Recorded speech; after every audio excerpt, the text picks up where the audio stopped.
직업환경의학을 하고 있고요. 공익재단법인 일환경건강센터에서 일하고 있습니다. 류현철입니다. 반갑습니다. 굉장히 일이 커졌어요. 네, 여러분들 처음에는 조금 작게 만나서 이야기를 나누는 자리라고 생각했었는데 아마도 좋은 취지로 생각을 하셔서 백석대학교에서 여러 교수님이 애를 쓰셔서 여러분들 이렇게 많이 모이시게 된 것 같습니다. 제가 오늘 드릴 이야기가 여러분들한테 어떤 의미가 될까라고 고민을 많이 했어요. 여러분들 아직은 이제 필드로 나가지 않았지만 지금 3, 4학년이 들었어요. 이제 미래에 대한 고민도 하실 거고 또 내가 앞으로 어떤 형태로 내 직업적 전망을 펼쳐나갈 건가 고민을 하실 때라고 생각이 들어요. 사실 소개받았지만 우리 재단법인 일환경건강센터는 공익재단이고 의료기관은 아니에요. 의료기관은 아니지만 사각지대 노동자분들, 작은 사업장, 이주노동자, 플랫폼 노동자, 프리랜서 뭐 이런 분들이 실제로 안전보건의 문제들에 대해서 사각지대에 놓여 있다 생각하고 그분들을 만나고 어떻게 하면 이분들의 안전과 건강 문제를 높일 수 있을까? 우리가 할 수 있는 건 뭘까? 그리고 또 가능하다면 직접 작업 환경을 개선시켜 드리는 것도 활동을 하고 있습니다. 센터에 14명의 같은 동료분들이 계신데요. 그중에 간호사 출신은 4분 계세요. 지역사회 간호학 실습하고 나가시면 아마도 이런 산업보건에 대한 것들도 조금씩 맛을 보실 텐데요. 여러분들도 아마도 여러분들의 직업적인 전문성을 가지고 진출할 수 있는 공간이 꼭 병원, 의원 그런 것뿐만 아니라 사업장의 보건관리자, 노동자들의 안전과 건강 문제 어떻게 챙길 것인가 라는 고민을 할 수 있는 자리, 또 기회가 닿는다면 뭐 우리 센터 같은 데서 오실 수 있겠죠. 그래서 여러분들한테 이 자신의 미래의 전망과 고민들을 사회에 어떻게 조금 만날 수 있을까? 우리 사회에 어떻게 내가 기업까지는 아니더라도 내가 하는 일을 통해서 이 사회에서 내가 뭔가 조금 더 기여할 수 있다 그러면 물론 임상을 하는 것도 그렇습니다만 조금 다른 역할을 하고 싶은 분들한테는 아마 제가 오늘 드리는 이야기가 그래도 조금 의미가 있지 않을까 생각을 듭니다. 자, 어쨌든 이야기를 시작해 볼게요. 여러분들 아마도 출석 체크도 하고 이렇게 오신 것 같으니까 그쵸? 네, 이 수업 요만큼의 일은 제가 해야 되겠죠? 그래서 이야기 좀 나눠보겠습니다. 오늘 주제가 되게 뭐 가볍진 않죠. 좀 무거울 수 있는데요. 우리나라에서 정말 사실 이제는 이주 노동자들을 많이 볼 수 있습니다. 많이 볼 수 있는데요.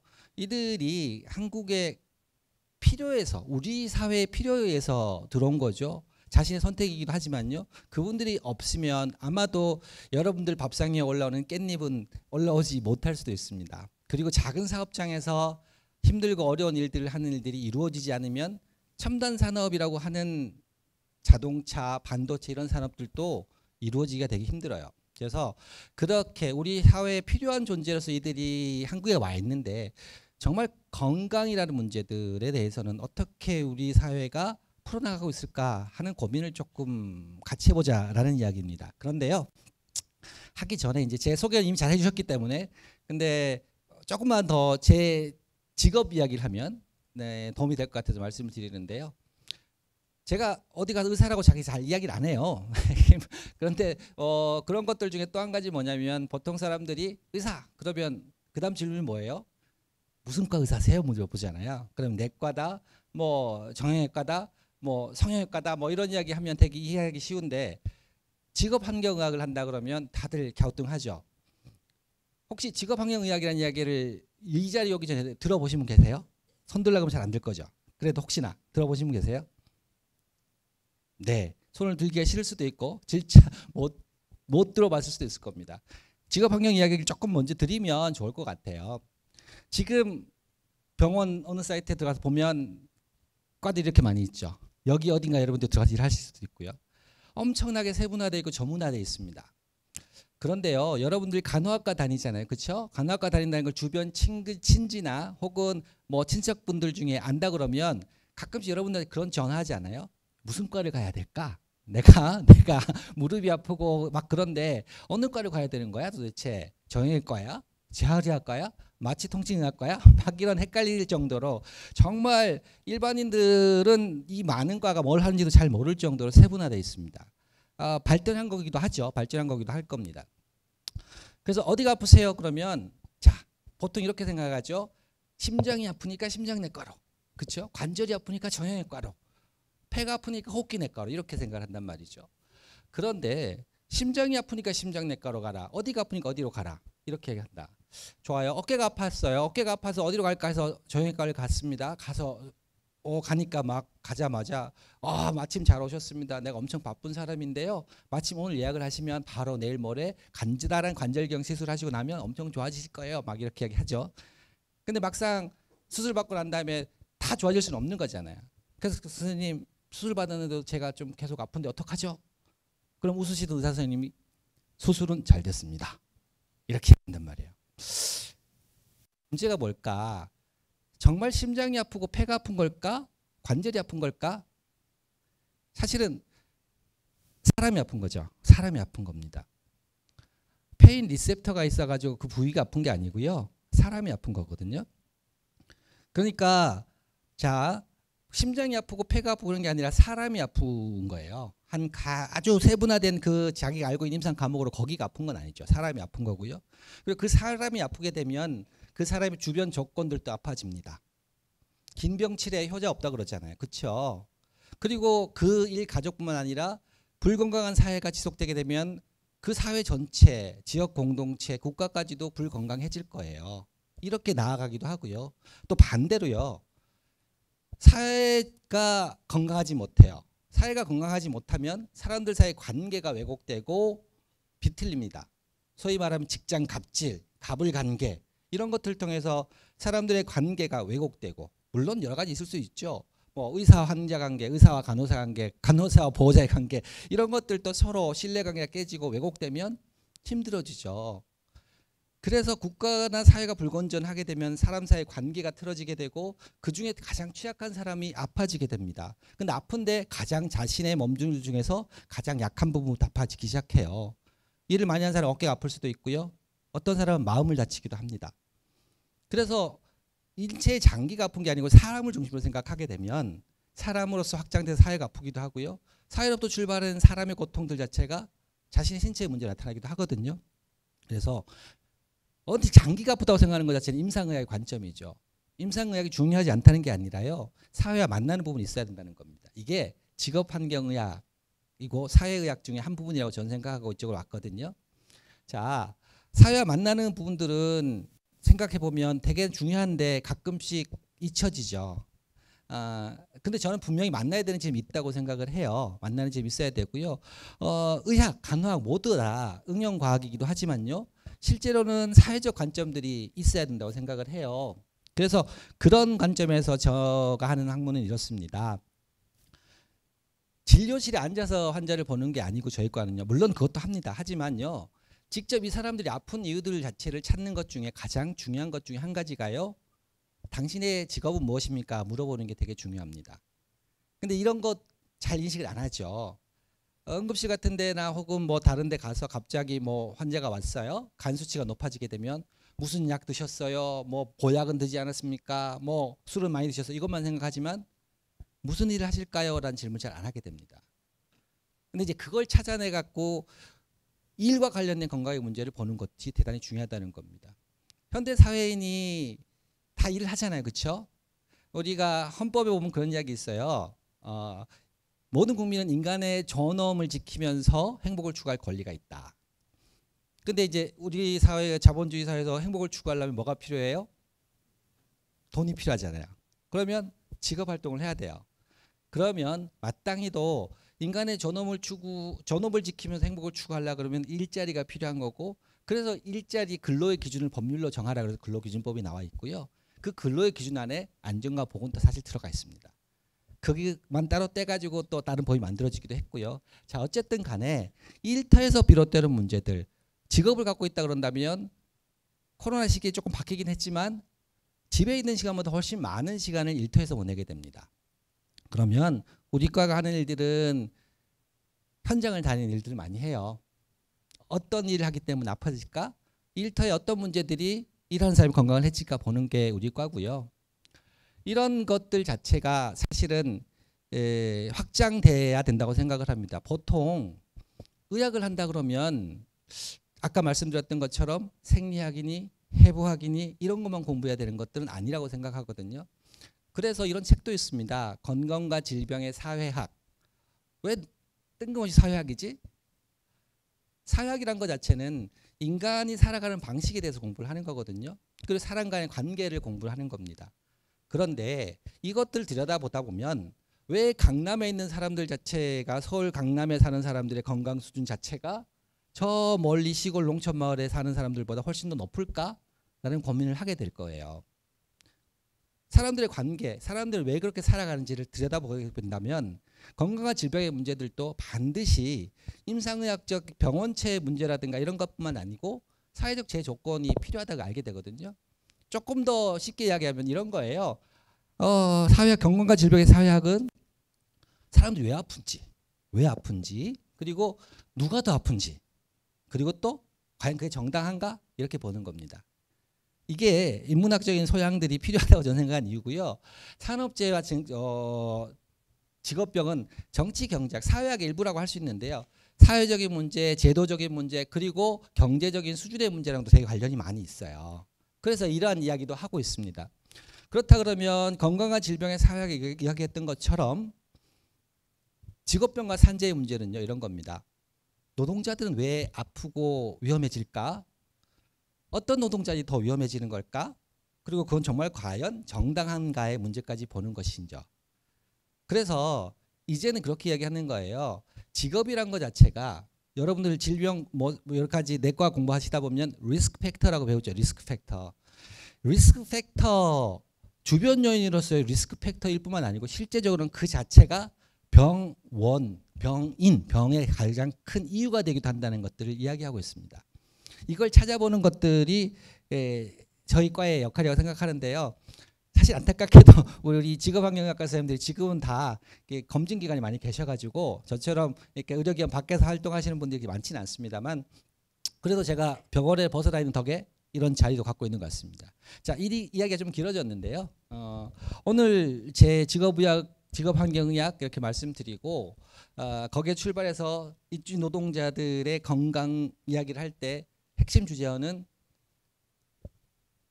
불평등, 형평성입니다. 불평등이란 말 자체들은 우리가 보통 평등을 이야기하면 equality라고 이야기를 합니다. 평등. 근데 사실 건강에서 불평등을 이야기할 때는 equality가 아니라 equity라고 하는 형평성이라는 표현을 씁니다. 이건 무슨 말이냐 하면요.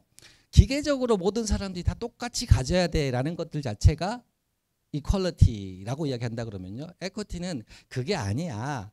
자, 뭔가 담벼락에 넘어온 거 구경하고 싶은데 다 하나씩 다 나눠 가져. 이게 평등하고 공정한 거냐? 아닐 수도 있지 않아? 필요한 사람들, 더 필요한 역할을 해줄 수 있는 사람들은 조금 더 나눠주는 것들 자체가 실질적인 평등을 갖고 오는 거 아닐까? 질적인 평등, 양적인 균일성이 아니라 질적인 평등을 고려하는 것들이 사실은 에코티의 문제입니다.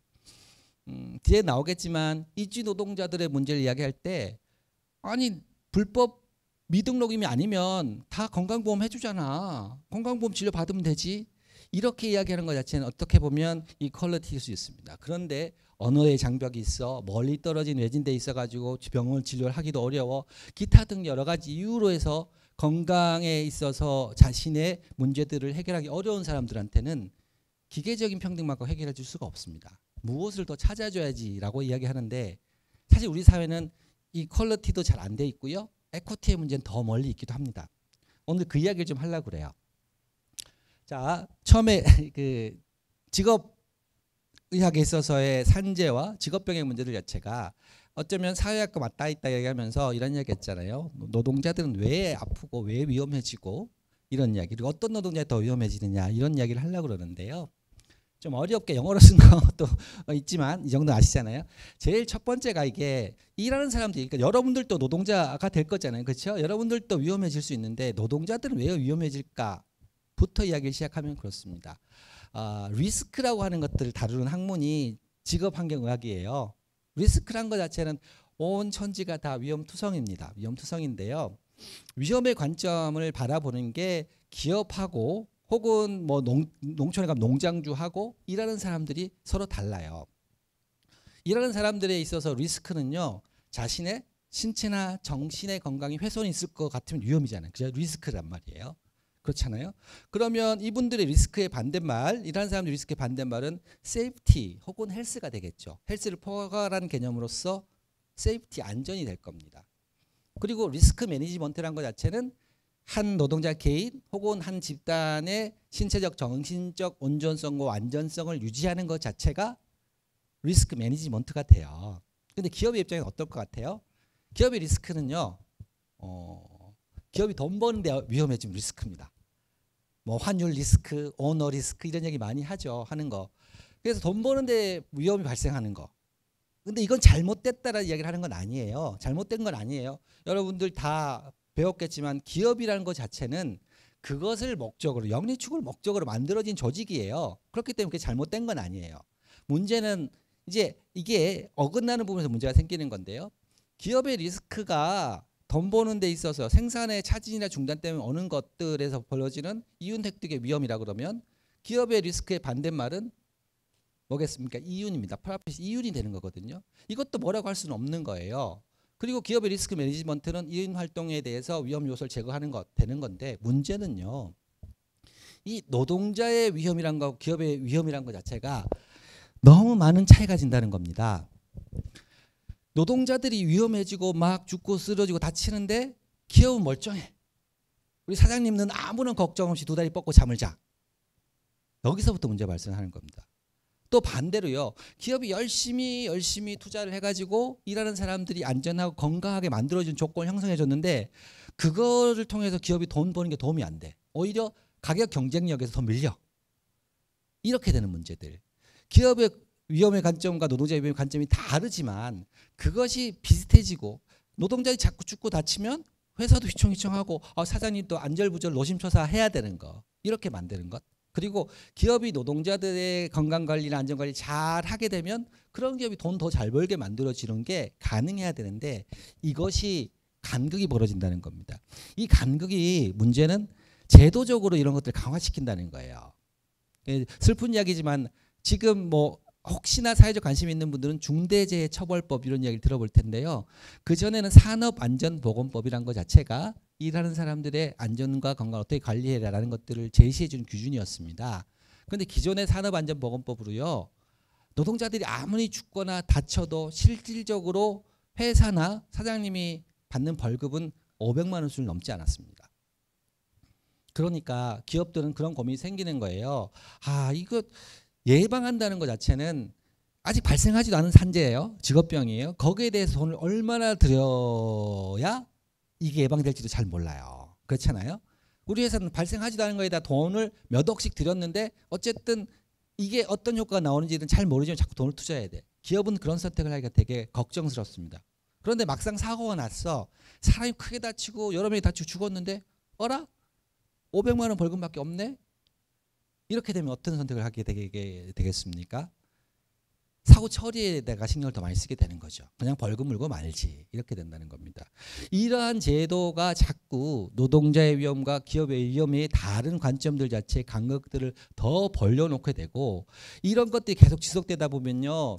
위험은 외주화하게 되는 거예요. 무슨 이야기냐 하면 우리 큰 회사는 점점 법률적으로 맡아야 될 거 많고 책임져야 될 게 다 규정들이 더 많아요. 근데 작은 사업장들 특히 50인 미만 5인 미만 내려가게 되면요. 이런 거 저런 거 좀 안 해도 돼 빼줄게 이렇게 한단 말이에요. 그러면 큰 회사들은 어떻게 해요? 위험한 일들을 작은 회사로 내려보냅니다. 쪼개서 내려보내게 되는 겁니다. 이것이 위험의 외주화에 닿게 돼요. 우리 회사는 굉장히 크고 우리는 산재도 안 발생하잖아. 그래서 큰 기업들이 산재가 발생이 적으면 잘했다 해서 칭찬해 주는 의미로 산재 보험료를 깎아줘요. 큰 기업들은 그렇게 점점 더 안전해질 수 있지만 작은 기업들은 이런 제도적인 문제들 때문에 더 위험해지는 거, 위험을 외주하고요. 이제는 이제 그런 위험들 자체가 비정규직, 고령 노동자 뭐 이렇게 가다가 이제는 이주 노동자까지 닿게 되는 게 현실입니다. 자, 보시면 이 전체적으로 봤을 때 그렇다고 누가 더 위험해지냐 문제들 봤을 때 이미 말씀드린 작은 사업장 노동자들이 더 위험해지게 돼요. 그렇죠? 관리의 비용도 못 드리고 또 법적으로 책임을 안 지고 법적으로 이거 안 해도 된다고 그러니까 더 위험해지는 거고요. 요거는 그래프 별로 안 좋아하시겠지만 그래프를 보여드리는 이유 자체는 뭐냐면 이게 보세요. 제가 이건 조금 오래된 자료긴 하지만 2019년 자료 제가 분석을 해봤을 때 그러니까 산재 승인, 산재보험 승인된 등을 보면요. 천인율, 그러니까 천명제 발생한 사고율이 전체가 이렇다 그러면 5인 미만이 가장 높죠. 사고도 5인 미만이 가장 높고 커질수록 줄어듭니다. 사고 사망도 마찬가지예요. 줄어들죠. 그런데요. 희한하게도 업무상 질병 천인율은요. 질병 그러니까 요 소위 말해서 나 회전근개 근골격계 질환이 걸렸어. 산재해줘. 나 일하다가 난청이 생겼는데 산재해줘. 뭐 이런 요구를 하는 것들이 직업성 질병이 되는 겁니다. 업무상 사고 같은 경우에는 떨어졌어, 다쳤어, 건설 현장에서 이런 거는 눈에 보이는 거니까 인정이 된단 말이죠. 그런데 업무상 질병은 희한하게도 높은 사업장이 더 많아요. 이건 왜 그럴까? 1000명 이상 되는 회사가 더 여러 가지 위험 요인이 많아가지고 근골격 질환도 많이 걸리고 뭐 암도 많이 걸리고 이런 걸까요? 그게 아니라 작은 사업장일수록 내가 이걸 산재로 신청하기 어려운 겁니다. 덜 위험한 게 아니라 이걸 신청했을 때 그동안에 생길 수 있는 여러 가지 과정들을 거치기가 너무 어렵고 바로 사장님 눈앞에서 일하고 있는데 사장님한테 밉보이기도 싫고 그러다 보니까 자기가 이것이 질병병이라고 인정을 받아야 되는 거, 자기가 입증해야 되는 것, 그리고 자기가 직접 신청해가지고 어려운 과정을 거쳐서 직업성 질병을 산재 인정받는 게 더 어렵기 때문에 희한하게도 업무상 질병에 대해서는 높은 사업장이 더 많이 받는다는 겁니다. 이건 바꿔 이야기하게 되면 작은 사업장도 위험하지만 또 한편으로는 권리를 행사하기 힘든 사람들이 더 위험해질 수도 있겠다라는 겁니다. 노동조합도 있고 내 편을 들어주는 노동조합이 있고 뭐 이런 것들이 아니라는 거죠. 자, 그래서 제가 일터에 이렇게 직업환경의학을 하고 여러분들도 이제 산업보건을 배우시다 보면 되게 많은 거 아마 대부분 국시 볼 땐 스킵하겠지만 예방의학 과목 중에 산업보건 파트에 이런 게 있어요. 무슨 금속, 중금속이 뭐를 중독시키고 무슨 유기용제가 톨루엔이니 뭐니가 어떤 건강 문제를 일으켜 이런 걸 다 가르치긴 하는데 그래서 작업장의 위험 요인들에 대해서 골병들 만한 인간공학적 위험 요인, 화학물질, 기타 등등 분진 뭐 이런 거 다 공부를 하는데 직업상의 위험 요인들이 쭉 다 있다 손 치더라도 일하는 사람들의 가장 위험한 거는 톨루엔 중급속이 아니라 실직입니다. 일을 못하게 되면 생계 자체가 유지되지 않잖아요. 그럼 어떤 화학물질보다 더 불안하고 무서운 게 실직과 해고와 실업입니다. 그런데 이거를 야 내가 이 회사 다니는데 이것 정도는 바꿔줘야 되는 건 아닌 거야? 야 이렇게 위험한 나 일 못하겠어. 노동조합 야 이렇게 이야기할 수 없는 사람들 어떻게 됩니까? 가장 중요한 유해 요인은 실직을 당하지 않기 위해서 위험을 감수하게 돼요. 이게 노동자들이 위험해지는 이유들과 권한이 없고 힘이 없는 노동자들이 더 위험해지는 구조입니다. 직업환경의학에서 사회학적으로 맞는다 그러면 작은 사업장 노동자들이 더 위험해지고 권한이 없고 권력이 없는 노동자들이 더 위험해진다는 것 자체가 되게 중요한 지점이에요. 그래서 이런 부분들은 아무리 기술적으로 접근한다고 해서 해결되지 않고요. 사회 문화적 제도적으로 접근해서 풀어야 되는 것들도 꽤나 많습니다. 자, 그러면 이제 큰 틀에 있어야겠어요. 여러분이 이주 노동자는 아니겠지만 여러분들이 노동자로 살아간다고 했을 때 어떤 위험에 처하게 될까? 왜 위험해질까? 사실은 대학병원하고 중소규모 사업장의 뭐 1차 진료기관하고 다 겪게 되는 직업상의 부담이 다 다를 거예요. 그렇죠? 여러분들도 그렇게 느낄 겁니다. 그런데 그중에서 규모가 작거나 돈이 없는 회사에 가거나 혹은 내가 권한을 주장하기 어려운 조건에서 들어가게 되면 위험하다는 걸 말씀을 드렸는데 그 가장 최저선에 있는 노동자들이 이주 노동자들입니다. 오늘의 주제가 이제 들어왔어요. 이주 노동자들은 왜 건강상의 형평성을 누리지 못하는 걸까? 그리고 그렇다면 어떻게 해야 될까라는 얘기까지 해야 되는데요. 어때요? 지금까지 이야기들이 여러분한테 관심이 가는지 모르겠습니다. 자, 그래도 조금 더 해볼게요. 여러분들한테 실제적인 도움이 되진 않지만 아까 말씀드렸잖아요. 콩팥이 아프고 심장이 아픈 게 아니라 사람이 아픈 거고 사람이 아픈 이들 중에는 사회가 불건강하기 때문에 아픈 것도 있어요. 여러분들이 의료인으로 살아갈 때 환자 케어를 잘하는 능력과 기술만 갖고 있어도 될 건 아니고 사회 제도를 똑바로 보고 거기에 대한 올바른 판단을 내릴 수 있는 것도 되게 중요한 거죠. 사회의 불건강을 치료한다면 더 좋잖아요. 그 이야기를 하려고 그러는 겁니다. 우리나라에서 이주노동은 언제부터 시작됐을까? 이것부터 이야기 드리면 언제쯤인 것 같아요? 잘 모르시죠. 여러분들이 태어나기 전일 수도 있습니다. 원래 우리나라는요. 이주 노동 하던 나라였습니다. 이 영화 보신 분 계세요? 국제시장 보면 파란만장한 사람의 한국 사회의 전형적인 가장의 삶이 나와 있었죠. 거기에 보면 여기 남자 주인공이 파독 광부로 갑니다. 독일로 파견돼서 이주 노동의 생활을 합니다. 거기서 똑같이 여러분들처럼 간호사인 파독 간호사를 만나요. 그래서 사랑하게 되고 결혼하게 되죠. 우리 누나는 이주 노동을 하던 나라였습니다. 1960년대 이렇게 70년대 거쳐서요. 파독 광부가요. 8,000명 정도 갔고요. 그중에 65명이 사망하고 그중에 자살한 사람도 많고요. 간호사들은요. 10,000명 정도 넘게 갔어요. 그런데요. 자살한 간호사도 꽤 많습니다. 이주 노동을 하던 나라였습니다. 뭐 이주 노동까지는 아니더라도 뭐 여러분들 부모 세대 정도는 아마 또 이 시즌이죠. 이 시기쯤에 보면 중동에 우리 아버지 가서 일하러 갔어. 이런 이야기를 하는 경우도 꽤 있었을 겁니다. 건설 노동을 하러 가서.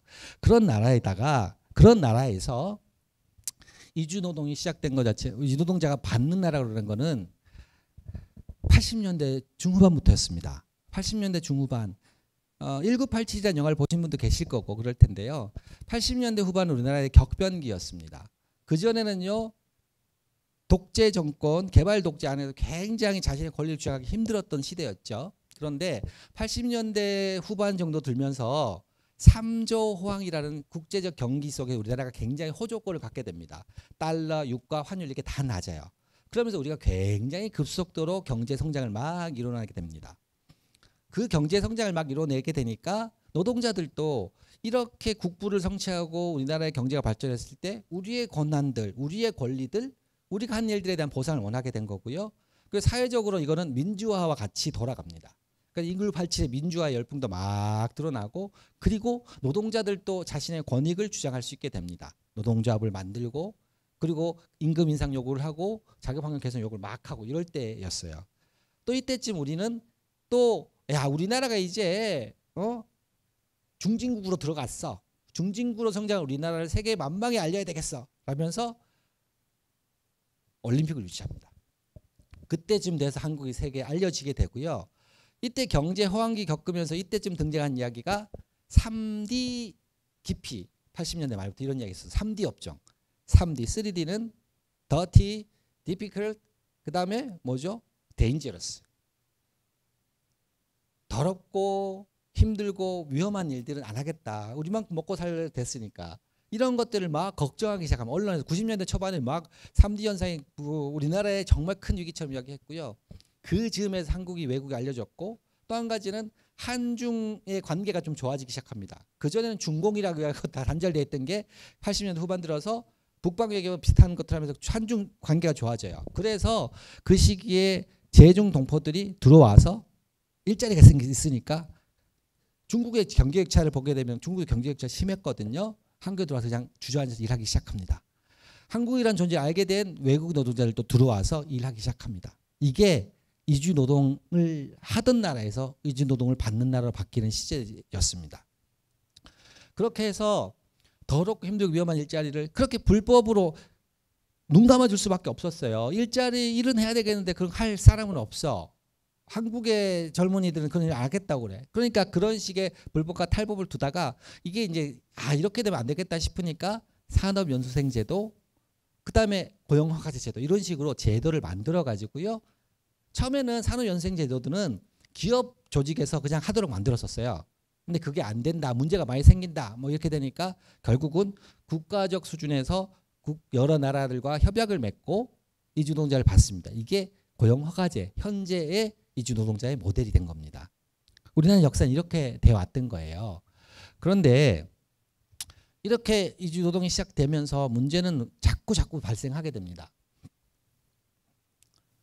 반드시 필요한 노동 때문에 이렇게 한 거잖아요. 그렇죠? 필요했던 거고 이 사회를 구성하기 위해서 필요한 노동인데 아무도 잘 안 하려니까 받은 노동이죠. 그렇지만 존중받지 못하는 노동이 된 겁니다. 필요한 일을 하는 사람들한테 존중해주지 않는 건 굉장히 큰 문제죠. 이런 이야기하면 좀 죄송합니다만 병원 내에서 간호사들도 되게 끼인 자리에 있는 경우가 많죠. 예. 의사가 다 잘못한 일들도 따지는 건 여러분들 따지기도 하고요. 간호사들 따지기도 하고 막 그래요. 그런 것처럼 필요한 노동에 대한 그만큼의 존중을 하지 못하는 분위기 속에서 문제는 점점 커지게 됩니다. 자, 이 필요한 존재란 것들을 확인하게 된 거 지금도 사실은 잘 생각해 보면 다 필요해요. 그런데 이게 여실하게 이들의 노동이 필요했던 것들이 확인된 시기는 코로나 시기였습니다. 코로나 시기에 쭉 이전에 들어오다가 들어오지도 못하고 이렇게 됐을 거 아니에요. 그죠? 그래서 이 노동자들이 수가 쭉 줄어졌어요. 코로나 시기에. 그러니까 아우성을 쳤습니다. 일할 사람이 없어. 원래 농사는 포기해야 돼. 이런 이야기들이 속출합니다. 실제로 필요한 노동을 담당했던 그분들이 자리를 채우지 못하니까 이런 문제가 막 드러났어요. 언론 보도도 많이 됐습니다. 그래서 심지어는요. 농촌에 계신 분들 지금도 왕왕 그런데요. 농장주들이나 혹은 작은 마석, 가구단지 이런 데 있는 기업주들이요. 단속하러 온 공무원들 쫓아냅니다. 불법 체류한 유미도 단속하는 사람들을 쫓아냅니다. 이런 식으로 필요한 노동이라는 것 자체는 특히나 코로나 팬데믹 시기에 확인이 됩니다. 그런데요. 실제로는 백신도 처방 안 해줘. 보호구도 나눠주질 못해. 그리고 이 사람들 같은 경우는 무조건 밖에 나가지도 못해. 야, 너네들은 위험한 애들이야. 밖에 나가지도 못해.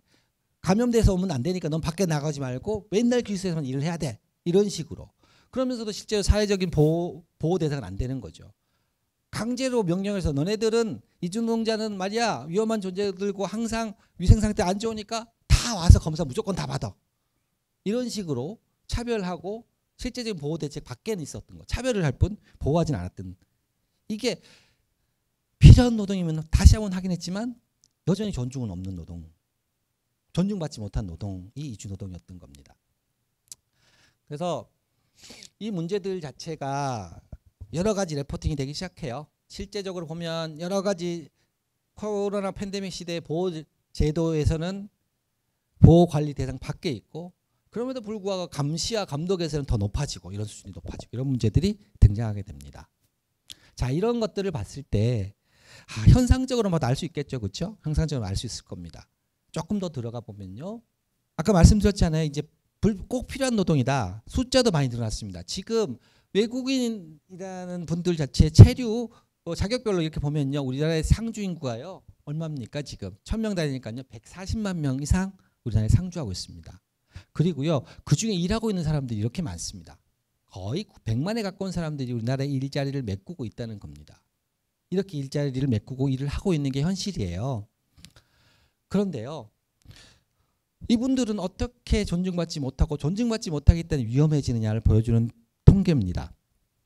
지금 사망자 수, 재해자 수는 계속 증가하고 있어요. 이렇게만 봐서는 알 수가 없는 거잖아요. 들어오는 사람이 많아지니까 사고도 많이 나는 거 아니냐? 그게 아니라 우리나라 노동자들하고 비교를 해봤다는 겁니다. 이주 노동자들하고 지금 현재 우리나라 전체 취업자를 보면 전체 취업자 대비해서는 무려 2배. 그다음에 전체 취업자 대비해서 이게 전체 사망 만인율을 이렇고요. 사고 재율도 2배 넘게 나타나고 있고요. 그리고 막상 질병 만인율은 똑같아요. 산재로 인정받을 수 있는 것, 이거 직업병이야 인정해 주는 것들은 내국인보다 훨씬 절반밖에 맺히지 않는 게 지금의 통계입니다. 인구 대비해서 2배 내지 3배 정도 많이 다치고 사망한다는 겁니다. 이 도표가 보여주는 것 자체가 필요한 노동을 하면서도 불구하고 존중받지 못하고 자신의 권리를 주장할 수 없게 만드는 현실이 있다는 겁니다. 지금 실제로 보면요. 2021년 동안요. 한 해 동안 중대재해 사망자가 668명으로 돼 있습니다. 그중에 이주 노동자가요. 11.2%입니다. 전체 우리나라 취업인구 중에 이주 노동자의 비율을 보게 되면 3.8%예요. 구성비는 3.8%인데 사망한 사람들은 11.2%란 말은 실제로 일반 자국 내의 정규 노동자들보다 3배 이상 더 사망의 위험이 높다는 겁니다. 그래서요. 제가 지금까지 진행되고 있고 곧 마무리가 될 텐데요. 뭐 혹시 아실까 모르겠는데 김승석 교수님이라고 해서 되게 열심히 이쪽으로 차별과 이런 문제들을 연구하시는 교수님 계세요. 같이 국가인권위원회 연구를 하고 있습니다. 이게 연구 제목은 이주노동자 사망에 대한 원인 분석하고요. 이주노동자들은 살아서 안전과 건강에 차별이 있어서 더 많이 사망하고요. 또 사망하고 난 다음에도 존중받지 못합니다. 유해를 어떻게 송환할 것이냐 문제, 산재를 인정하는 문제 굉장히 더 어렵거든요. 그걸 지금 조사해 봤더니만요. 산업재해 사망이 실제로 2022년 조사해 봤는데 통계에 잡히는 것들은 137명. 아까 이게 한 3배 정도 된다 그랬죠. 통계에 잡힌 게 3배지만 통계에 잡히지 않는 것들이 훨씬 더 많다는 겁니다. 그래서 그냥 통계로 보여준 것보다 훨씬 많은 노동자들이 훨씬 더 위험하게 일하다가 일터에서 혹은 그 외의 이유로 사망하고 있다는 겁니다. 이게 지금 우리나라의 이주노동의 현실인 거예요. 기사를 이렇게 좀 자극적인 기사를 갖고 와서 그렇습니다만 매년마다 이주노동자들의 어이없고 차별적인 사망이 보도됩니다. 2017년에요. 양돈 하는데 농장 밑에 걔네들이 다 이제 사실 생각보다 돼지는 굉장히 깨끗한 동물이에요. 원래 깨끗한 동물인데 어쨌든 그 바닥으로 다 분뇨들이 쌓이면 여기를 청소하러 들어갔다가 노동자가 사망을 한 보도가 있었고요. 슬프죠. 개돼지만 또 못한 노동이다 이렇게 얘기를 하고요. 그리고 보건의료의 장벽이 너무 높아가지고 이주노동자들이 병원도 못 가고 숨지고 폭염 속에 2018년 엄청 더웠잖아요. 그때 열사병으로 사망한 노동자들의 보고가 나오고요. 계속 이어집니다. 2019년에는요. 오징어 가공업체에서 오징어 부산물 다 하고 난 다음에 내장 같은 걸 던져서 밑에다가 보관했단 말이죠. 거기를 청소하는 건 누가 하느냐? 이주노동자들이 합니다. 거기 들어가서 황화수소에 중독돼서 사망을 한 보고도 있고요. 그리고 한국은 보름 만에 이렇게 이 HBM에 깔려가지고 사망한 보도가 있었고요. 2020년에는 속행시라고 해서 언론 보도가 좀 됐었는데요. 한겨울에 비닐하우스 집에서 난방도 되지 않는 데서 주무시다가 사망한 이주노동자가 보고가 됩니다. 처음에는 얼어 죽은 건 아니다 이렇게 했지만 사실 이분은 식도 정맥류 파열로 사망했습니다. 제가 이 업무 관련성 평가, 그러니까 이것이 업무와 관련됐다는 평가서를 썼는데요. 식도 정맥류라는 것 자체는 심각하게 진행된 이 뭐라 그러냐 강경변의 합병증이잖아요. 그렇죠? 그렇죠? 정맥압이 높아져서 우설이 생기고 혈관 정맥들이 부풀어 있다가 터지는 거잖아요. 첫 번째, 이분이 입사할 때까지 입국할 때까지는 잘 몰랐던 건데 일해서 4년 10개월 정도 일하면서 이렇게 진행될 때까지 이분은 병원 치료를 제대로 받았을까? 첫 번째 문제. 두 번째 문제는 식도 정맥류 파열은 동계 한파 속에 더 많이 발생한다는 역학적 보고들이 다 있습니다. 추위에 온도에 적응 잘 못하게 되면 더 추운 환경에서는 정맥류 파열이 더 많이 일어난다는 것 자체가 병원 이용 정보라든가 의료 정보를 통해서 확인이 돼 있어요. 그래서 이 비닐하우스 안에 집같이 하는 집에 살던 이주노동자가 사망을 한다는 보도가 꽤나 됐었습니다. 자, 그리고요 물류창고에서 공사 바닥이 붕괴되고 그때 힘든 건설 현장에 다 이주노동자들 하거든요. 사망했다는 보도가 있습니다. 2021년에도 계속 끊임없이 이주노동자들이 어렵고 힘든 일 하다 사망한다는 보고들은 따라오고 있고요. 심지어 여성 노동자들 같은 경우에는요. 성적인 폭력들 이런 데 더 쉽게 노출되어 있습니다. 2022년에 마찬가지. 숙소가 컨테이너나 비닐하우스 이런 데니까 여기 불이 나면 대책이 없어요. 사망했다는 보도가 나오고요. 그리고 한 달에 몇 명씩 사망한다. 그리고 작년이죠. 돼지 농장에서 노동자가 사망했는데 농장주가 이 사람의 시체를 유기하고 이런 보도들도 있었고요. 그리고 뭐 계속 이주노동자들 문제들에 대해 보도가 됩니다. 불과 얼마 전에는 아리셀의 폭발 사고 혹시 기억나세요? 1차 전지 거기 폭발 사고에 사망했던 분도 전부 다 중국 동포 노동자들이었습니다. 한 명을 제외하고는요. 이런 식의 단신만 모아봐도 이주노동자들이 훨씬 더 위험하고 험한 조건에서 일한다는 것들이 알려져 있습니다. 저희들이 연구를 하면서 그래서 이것들 도식화 시켜봤더니만요. 이런 거예요. 등록된 노동자들, 그러니까 법적으로 제도적으로 고용허가제를 들어온 사람들도 폭력적인 근무 환경, 위험한 근무 환경, 훨씬 더 긴 시간 근로, 그리고 이 긴 시간 근로들 자체들을 줄이고 임금 시간, 노동 시간을 줄이면 돈이 없어요. 돈이 줄어드니까 계속 그걸 할 수밖에 없고요. 임금 체불 문제들, 임금 체불을 견디다 못해서 뛰쳐나오기도 하죠. 그리고 열악한 주거 환경, 아까 비닐하우스 집 보셨고요, 컨테이너 집 보셨을 거예요. 그러면 노숙하게 되고, 그리고 의료 접근성이 제한되다 보니까 이런 것들 속에서도 위험해지고, 이런 열악한 환경들 자체들을 벗어나면 결국은 미등록을 하게 되는 겁니다. 미등록 노동자가 되게 되면 더 열악해지는 근무 환경, 산재를 신청하기도 어려워지는 조건에 놓이게 되죠. 그리고 더 악화되는 건강에 놓이게 된다라는 겁니다. 고용허가제라는 표현 아까 썼는데요. 고용허가제라는 말은 뭐냐면요. 여러 나라들하고 계약을 맺어서요. 당신 나라에 몇 명 정도 우리나라에 들어와 가지고 일할 수 있도록 허가해 주는데 고용을 허가해 주는 겁니다. 노동을 허가해 주는 게 아니에요. 여러분들이 외국에 나가서 앵클렉스 보고 미국에 했을 때 여러분들 직장 선택을 할 수 있잖아요. 그렇죠? 근데 고용허가제는 고용만 허가해 준 거예요. 그래서 정해진 데서 벗어날 수 없게 만들었습니다. 벗어나려면 굉장히 복잡한 절차, 복잡하지 않더라도 이유들을 엄청나게 따지게 되는 거죠. 그리고 한 번 나갔다가 우리나라에 그래도 자국보다는 급여가 높으니까 다시 한번 올라 그러면 성실하게 근로했다는 것들 자체를 고용주가 보증을 해줘야, 그것이 확인을 해줘야 들어올 수 있어요. 그러니까 거부하기가 힘든 겁니다. 고용허가제라는 제도들이 그런 환경에 놓여 있습니다. 그래서 결국은 이런 여러 가지 조건들이 이주 노동자들의 건강 문제를 악화하게 하고 있습니다. 그리고요, 사망에 이르기도 한다는 겁니다. 처음부터 쭉 해왔던 이야기들의 골자는 그런 거예요. 일하는 사람들은 왜 위험해질까 이야기를 했고요. 일하는 사람들 중에 누가 더 위험해질까? 아마도 자신의 권리를 주장할 수 없는 노동자들. 법 제도적으로 아예 권리가 없기도 하지만 법 제도적으로 권리는 법에서는 정해놨지만 그걸 행사할 수 없는 노동자들일 수 있는 거고요. 이제 우리가 생각해야 될 것 자체는 이건 과연 수용할 수 있는가, 정당한가의 문제를 고민할 때가 온 겁니다. 과연 정당할까? 우리가 외국에 나가서 일하게 되면 우리도 이주노동자가 될 텐데요. 네, 이주노동자가 될 텐데 여러분들은 그런 것들을 선택할 수 있을까요? 저는 말이 안 된다고 생각하거든요. 딱 한 가지만 바꿔줘도 한국의 노동자들이 직장을 선택할 수만큼 더럽고 힘들고 조건이 안 좋으면 직장을 선택할 수만 있어도 훨씬 더 많은 것들이 변할 거라고 생각이 들어요. 근데 그런 것들 자체를 묶어놓는 이들 자체들은 아마도 우리 사회가 필요한 노동들에 대해서 그것들을 필요한 가치를 인정해 주지 않기 때문이라고 생각합니다. 이거는 국내 노동자들한테도 마찬가지예요. 어렵고 힘든 일을 하는 노동자일수록 사회적 존중을 못 받는 것들 자체가 문제적이라고 생각을 해요. 어떻게 해야 될 건가? 이건 어려운 문제라서 사실은 그냥 보여드리고 이야기만 짧게 드릴 텐데요. 사실 어렵습니다. 제도적인 문제들로 접근을 해야 되는 거. 아까 말씀드렸던 고용허가제 문제.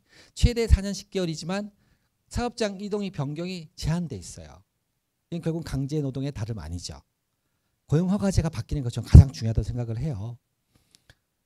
우리가 봐서 일할 만한 조건, 우리가 봐서 거주할 만한 조건이 안 되는 데는 안 가면 되게 만들어주면 달라질 겁니다. 왜? 필요하거든요. 이주 노동자의 노동이 필요합니다. 그렇기 때문에 이런 것들이 바뀌어야 되는 게 우선이고요. 보세요. 제도라는 것 자체가 잘못 설계되어 있으면요. 이게 깻잎 투쟁기라 그래서 깻잎 농사를 짓는 노동자를 떠쳐다니면서 연구자가 글을 썼던 건데요. 이런 이야기가 있어서 갖고 와봤어요. 미등록이 되면요. 미등록이 되면 협상력이 생긴다는 겁니다. 법률적으로 지금 농촌에서 이주노동 하시는 분들 중에 상당수가 미등록으로 돼 있는데요. 미등록이 되게 되면 협상력이 생긴다는 거예요. 제도적으로 법 제도 안에서 움직이게 되면요. 고용허가제 안에서 움직일 수도 없고 다시 우리나라에 들어오려고 그러면 실제로 고용주의 말을 다 들을 수밖에 없는데 미등록이 되게 되면 직장을 선택할 수 있게 되잖아요. 그러면 급여나 조건이나 이런 게 낮게 되면 협상을 할 수 있게 된다는 거예요. 오히려. 제도 밖으로 나갔을 때 일터에서는 그나마 더 안전해질 수 있는 겁니다. 일터 밖에서는요 더 위험해지죠. 불법체를 단속해야 되니까. 그렇지만 제도 밖으로 벗어날 때 일터에 자신의 협상력이 생긴다는 역설이 있다는 겁니다. 이 제도 설계의 문제라고 생각해요. 이런 것들이 있고요. 그리고 건강보험 문제들 같은 경우에 지금 건강보험 등록노조는 다 되게 돼 있는데요. 문제는 농촌 같은 데 계신 분들 같은 경우에는 농촌에 계신 분들은 보통 고용을 하려고 그러면 보통 사업자 등록이 있어야 고용을 하거든요. 제조업 같은 데는. 농촌에서는 그렇지 않습니다. 농업 경영인이라 그래서요. 이분이 사업자 등록이 없어도 고용을 할 수 있어요. 문제는 뭐냐면 거기에 고용된 농업 노동자들은요. 직장 건강보험을 가입을 못하죠. 지역보험을 가입하게 됩니다. 지역보험은요. 보험료가 더 비싸고 그럼 접근성이 더 떨어지게 되죠. 이런 문제들. 그리고 산재보험 같은 경우에도 5인 미만에 있어서 농업인 같은 경우는 산재보험 가입 대상이 아니에요. 지금은 이제 산재보험 대신에 농업인 안전보험이라는 것들 가입하도록은 하고 있지만 산재보험보다 더 조건들이 좋지가 않습니다. 이건 제도적인 차별이 있는 거예요. 이미. 그래서 이런 제도적 차별들을 줄여 나가야 되는 겁니다. 그래서 기본권이 제한되어 있는 것 자체를 제도 안으로 갖고 오게 만드는 건 되게 중요하고요. 그리고 비닐하우스는 집이 아니다는 문제. 정말 비닐하우스 내부를 들여다보면 어마어마합니다. 그런데 법으로 해서 이런 것들을 이렇게 하라고 일정하게 정해놓은 게 있거든요. 근데 법으로 정해놓고 나니까 물론 이 법을 지키지 않는 사람들 여전히 많습니다. 경기도 외곽 지역에 가면 아직도 비닐하우스에 거주하는 농업이지 노동자도 있고요. 또 한 가지는 악용을 하는 겁니다. 그래 기숙사를 일정한 조건에 갖춰서 지어줄게. 그런데 거기에 급여에 얼마까지 떼갈 수 있도록 해놨어요. 그러니까 대충 집 하나 구해주고 난 다음에 7명, 8명씩 내고 1인당 30만 원씩 받는 거예요. 그러면 10몇 평 되는 거 20몇 평, 18평 되는 기숙사 하나를 주고 사업주는요 200만 원, 300만 원씩 받아요. 이것들이 과연 타당한가라는 문제들에 대한 고민을 해봐야 될 것 같고요. 그리고 무엇보다도 우리 안에도 있는 차별적 인식입니다. 우리 지하철에서 키 훤칠하고 백인을 남자 영역 쓰는 백인 남자를 만나면 괜히 위축되고 백인들 만나면 위축되고 이렇게 되는 거 요즘 세대는 모르겠습니다. 그랬었어요. 저는 그런 세대였어요. 그런데 피부색이 더 짙고 동남아권에 온 사람들 같았으면 느낌이 달라지죠. 직장에서 전부 다 반말합니다. 애기 다루듯이 반말을 해요. 이런 차별적 인식들 자체가 있는 것들이 있고요. 그리고 아직도 80대, 90대까지 노동자, 그러니까 뭐 농업인들이 일을 하고 계시거든요. 그분들의 방식 속에서는 농업 노동자들이 노동자가 아니라 마치 머슴처럼 생각하는 경우도 많아요. 그리고 보이지 않는 것에 이루어지는 공동체 전체의 차별은 아무런 문제 없는 것처럼 느껴지기도 합니다. 다들 그렇게 하니까. 선량한 사람들도 다들 그렇게 하는 것 속에서 자기도 차별을 내재화시키고 있어요. 그리고 감수성뿐만 아니라 법 제도적 규제가 서로 이 상식적으로 이루어지지 않은 문제를 다 법으로 규제할 수는 없어요. 상식선의 문제들 자체를. 여러분들은 다 법 없이도 살 사람들이죠.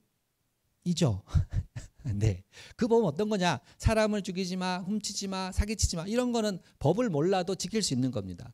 모든 걸 다 법으로 규제할 것이 아니고 상식의 선에서 지켜질 수 있는 것들을 높이는 것들이 필요하다는 겁니다. 모든 걸 다 규제하고 처벌만 할 수는 없어요. 그래서 이런 의식들을 높이는 것, 사회적 감수성을 높이는 것, 이게 오늘 이 자리 같은 거라고 생각이 들어요. 여러분들이 크게 수업 성적에 도움이 안 되겠지만 이런 이야기를 나누어서 들어주시는 것 자체만 해도 이런 변화의 한 가지 중요한 계기가 될 거라고 생각이 듭니다.